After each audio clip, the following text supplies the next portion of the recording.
to be frank. And even in some places of work at the moment, it's still a revolutionary demand, because there's still people being paid the minimum wage, and in some instances illegally under the minimum wage as well, who have 3 or 4 or 5 different jobs in a week, never know what hours they're working, never know when they can see their families. And to be frank, when they were described as the precariat, it was because their work and their whole living, their whole existence is so precarious. Now, what the campaign the Three Causes did was actually to ensure that some of the most vulnerable workers, some of the most precarious work that was being undertaken was brought together, and in act of absolute determination and courage, the Three Causes campaign had really tremendous breakthroughs. And what that did, those victories, gave, I think, confidence to other people to come forward.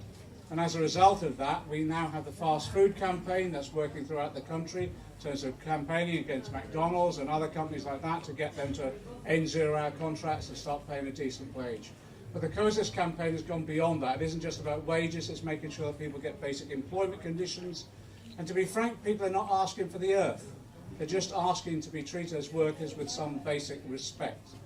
But if it wasn't for the COSAS campaign, many people out there still would be ununionised. Many of them still would not be part of a movement that they now are, and many of them would not be securing the victories that the Three Causes campaign has won in the past. So we're here, well, I've just come here every time really as an act of solidarity, both for myself and Jeremy. We were here from the beginning, and to be frank, we'll be with you to the end, because the whole purpose of this is to secure justice for those workers, as I say, in precarious work, decent living, decent wages, decent working conditions, recognition for trade unions, decent holidays. And to be frank, as I said, it's not much to ask, but the struggle that's gone on in recent years has taken that 3 things really. Determination, absolute determination by individual workers. And I remember the times when some of you will remember, when we were having disputes and the immigration service was turning up to deport people at the same time. So the management and others, employers, used every mechanism against us they possibly could. But people stood with determination, but they also stood with courage as well.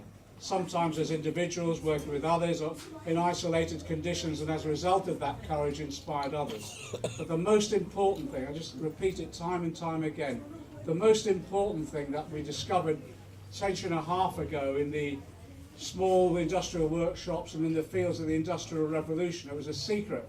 And it's the secret we put on our banners, which is unity is strength, an injury to one is an injury to all. Workers united will never be defeated. All those slogans sum up what we're all about, which is solidarity. And I'm here in solidarity with this campaign and struggle. And as I say, Jeremy and myself will be here until we get victory on all of these. They're just not just for SOAS and the Three Causes campaign, but also for precarious workers right the way across our economy. What we believe it's all about actually is a struggle between capital and working class people. Of course it is. But also it's more than that. It's about transformative economics. How do we transform our economy? How do we take democratic control of our economy so that we can have democratic control of our working lives as well? We call that redistribution of wealth and power within our society, we call it socialism. And that's what we're about, solidarity.